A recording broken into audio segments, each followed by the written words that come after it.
Cube Radio. Salut, c'est Charles Tran avec l'équipe dans 5 minutes. On s'intéresse aux sciences, à l'histoire et à l'actualité. Aujourd'hui, on parle de pesticides. Se tenait cette semaine la Commission parlementaire de l'agriculture, des pêcheries, de l'énergie et des ressources naturelles, mandatée pour faire la lumière sur l'impact des pesticides sur la santé humaine et l'environnement. Ça s'est terminé hier, donc jeudi, à Québec. En tout, 76 mémoires y ont été déposées et 26 groupes ont été entendus.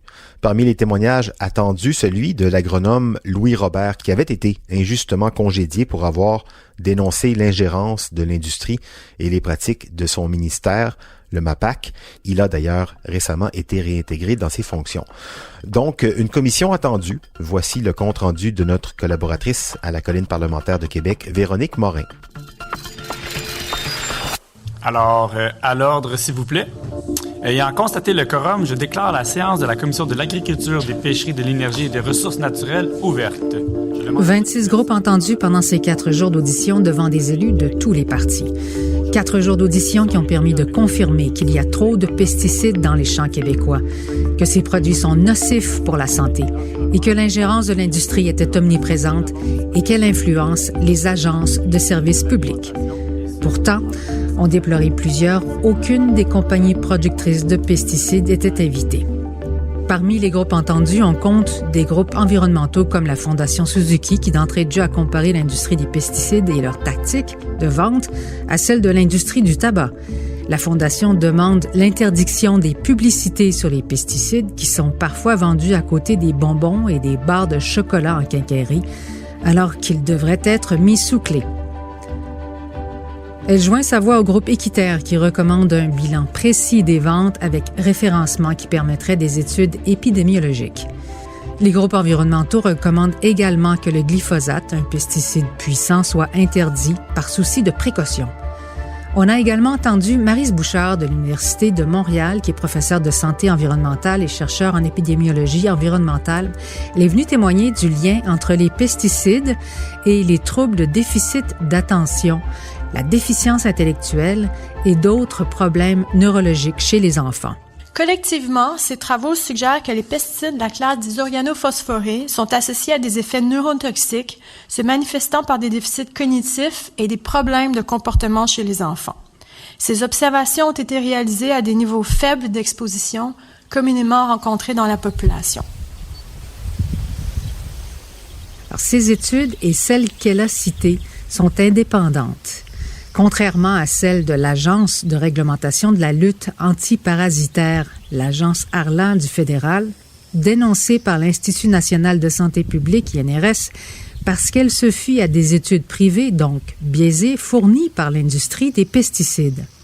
Madame Bouchard souhaite un registre agricole de l'utilisation des pesticides, à condition, évidemment, de pouvoir y avoir accès. Il n'y a aucune raison que ces informations d'intérêt public demeurent cachées, a-t-elle conclu. On a aussi entendu que depuis 1990, le ministère de l'Agriculture, le MAPAC, s'est progressivement retiré de son rôle de conseiller auprès des cultivateurs et a laissé sa place aux entreprises privées qui vendent des pesticides. Ce sont plutôt les entreprises vendant des pesticides qui joueraient davantage maintenant le rôle de conseiller auprès des cultivateurs, possiblement parce qu'il y a moins d'agronomes qui travaillent pour le MAPAC. C'est du moins ce qu'a laissé entendre le président de l'Ordre des agronomes, Michel Duval, qui estime que le MAPAC a laissé aller le service conseil. Dans le passé, il y avait plusieurs agronomes qui travaillaient à l'emploi du MAPAC. Depuis les années 90, une baisse de presque 50% des agronomes qui sont à l'emploi de l'État. Le gouvernement du Québec ne s'est jamais tenu debout devant l'industrie des pesticides et en est même devenu le complice, a déploré Louis Robert lors de son témoignage choc. Est-ce que les lobbies sont trop puissants? Je ne crois pas. Les lobbies ne sont pas si forts que ça. C'est que nous n'avons affirmé aucune opposition. Nous avons été faibles. Le dicton « Ils ne sont puissants que parce que nous sommes à genoux » s'applique à la situation parfaitement.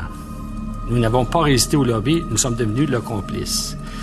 Résultat, une surutilisation des pesticides. Le lanceur d'alerte est venu donner des exemples de traitements de semences qui n'en avaient pas besoin. Et ce, parce que les recherches publiques ont été mises en doute par l'Union des producteurs agricoles. Finalement, Louis Robert ne recommande pas une conversion obligatoire au bio, ni une augmentation de la recherche en culture alternative, Selon lui, les pistes de solutions sont simples, évidentes et elles existent déjà. Entre autres, l'Ordre des agronomes devrait forcer ses membres à suivre son code de déontologie. Des mécanismes pour assurer l'indépendance des agronomes et la préséance de la recherche publique devraient être appliqués et renforcés. La majorité des témoins ont admis qu'il était possible d'avoir des récoltes plus efficaces en utilisant moins de pesticides. À la lumière de ces témoignages, reste maintenant aux membres de la commission de faire leurs recommandations.